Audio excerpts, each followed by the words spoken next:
స్థానిక సంస్థల ఎన్నికలు రాబోతున్నాయి కదా, ఎలాంటి వ్యూహంతో ముందుకెళ్ళబోతున్నారు? ఇవాళ స్థానిక సంస్థల ఎలక్షన్లలో కాంగ్రెస్ పార్టీ అధికారంలో రావడానికి, కూర్చోవడానికి కొన్ని హామీలు ఇచ్చింది. అవన్నీ కూడా ప్రజలు గమనిస్తూ ఉన్నారు.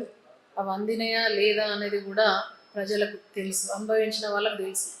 కేసీఆర్ ఉన్నప్పుడు ఏ విధంగా పథకాలు వచ్చినాయి, కేసీఆర్ కన్నా ఎక్కువ చేస్తా అని చెప్పేసి ఈ ముఖ్యమంత్రి కాంగ్రెస్ పార్టీ వాళ్ళు ఏదైతే చెప్పారో అవి రాక ఇవాళ మళ్ళీ కేసీఆర్ రావాలని చెప్పేసి ప్రజలు కోరుకుంటా ఉన్నారు. కానీ ఇవాళ వ్యవస్థ ఏమైపోయిందంటే, వ్యవస్థను చేతులకు తీసుకుని అధికారులను కూడా ప్రలోభాలకు మభ్యపెట్టి అధికార దుర్వినియోగం చేసి ఇవాళ స్థానిక సంస్థలలో కాంగ్రెస్ పార్టీ ఆ విధంగా ఆ ధోరణి అవలంబిస్తున్నది. మేము బీఆర్ఎస్ పార్టీ, ప్రజల కోసం పనిచేసే పార్టీ.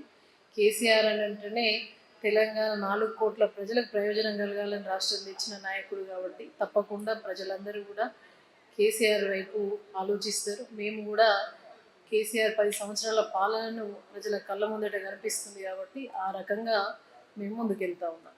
ఇప్పుడు కాంగ్రెస్ ప్రభుత్వం జూబ్లీహిల్స్లో బీఆర్ఎస్ ఓటమి పాలైంది. నెక్స్ట్ స్థానిక సంస్థల ఎన్నికలే మిగిలి ఉన్నాయి, అందులో కూడా ఓటమి పాలవక తప్పదు అనే కామెంట్స్ చేస్తున్నారు కదా, ఈ కామెంట్స్కి మీ ఆన్సర్? జూబ్లీహిల్స్ ఎలక్షన్ అనేది పూర్తిగా కూడా వ్యవస్థను వాళ్ళు పావుగా వాడుకున్నారు. అధికార దుర్వినియోగం అంటే జూబ్లీహిల్స్లో మనకు తెలుస్తుంది.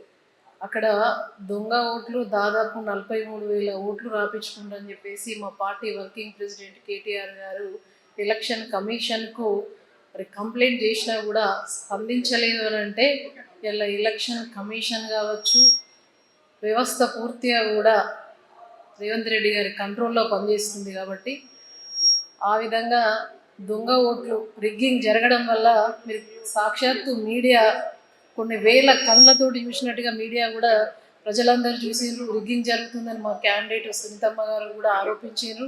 ఆ విధంగా దొంగ ఓట్లు వేయించుకున్నారు, గెలిపారు. నైతికంగా మాత్రం బీఆర్ఎస్ పార్టీ ప్రజల గుండెల్లో ఉంది, గెలిచింది. ఇక ఆ విధంగా చేస్తే మేము ఏం చేయలేము, ఎందుకంటే ప్రభుత్వం వాళ్ళది కాబట్టి, అధికారం వాళ్ళది కాబట్టి, అధికారులు కూడా ప్రభుత్వం చెప్పినట్టుగా విన్నట్లయితే అధికార దుర్వినియోగం పాల్పడితే అది చెప్పలేము. కాకపోతే నిజాయితీగా వెళ్తే మాత్రం తప్పకుండా కేసీఆర్ నాయకత్వాన్ని ప్రజలు కోరుకుంటా ఉన్నారు. ఇప్పుడు దీక్షా దివాస్ పేరుతో మీరు కార్యక్రమాలు చేస్తున్నారు కదా, ఇది కూడా సెంటిమెంట్ ప్రకారంగానే బీఆర్ఎస్ స్ట్రాటజీ ప్లాన్ చేస్తుంది అనే కామెంట్స్ కూడా వినిపిస్తున్నాయి, విమర్శలు వస్తున్నాయి. దీని మీద మీ ఆన్సర్?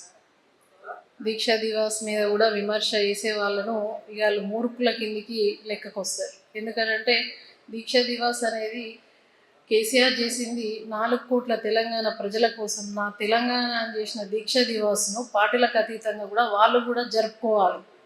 కేసీఆర్ దీక్షతోటే తెలంగాణ రాష్ట్రం సిద్ధించింది కాబట్టి 4 కోట్ల ప్రజలు ఇప్పుడు ముఖ్యమంత్రి పదవిలో తెలంగాణ రాష్ట్ర ముఖ్యమంత్రి అని పెట్టుకున్నటువంటి ఆ ముఖ్యమంత్రి, ఆ రాష్ట్ర పిసిసి అధ్యక్షుడిగా ఉన్నటువంటి ఇలా తెలంగాణ ప్రదేశ్ కమిటీ అధ్యక్షుడిగా ఉన్నటువంటి రాష్ట్ర అధ్యక్షుడు పిసిసి మహేష్ కుమార్ గౌడ్ కూడా వీళ్ళందరూ ఏదైతే విమర్శలు చేసిండ్రో ఆ పక్కకున్న తెలంగాణ రాష్ట్రం అనేది వీళ్ళు పెట్టుకునే అర్హత వచ్చిందంటే కేసీఆర్ దీక్ష దివాస్ తోటి వచ్చింది. కాబట్టి అందరు దీన్ని పండగ దినంగా జరుపుకోవాలి. నాట్ ఓన్లీ బీఆర్ఎస్, అందరు జరుపుకోవాలి. ఈ విమర్శలు చేసే వాళ్ళకు వాళ్ళ విఘ్నతకే వదిలేస్తున్నాం మేము.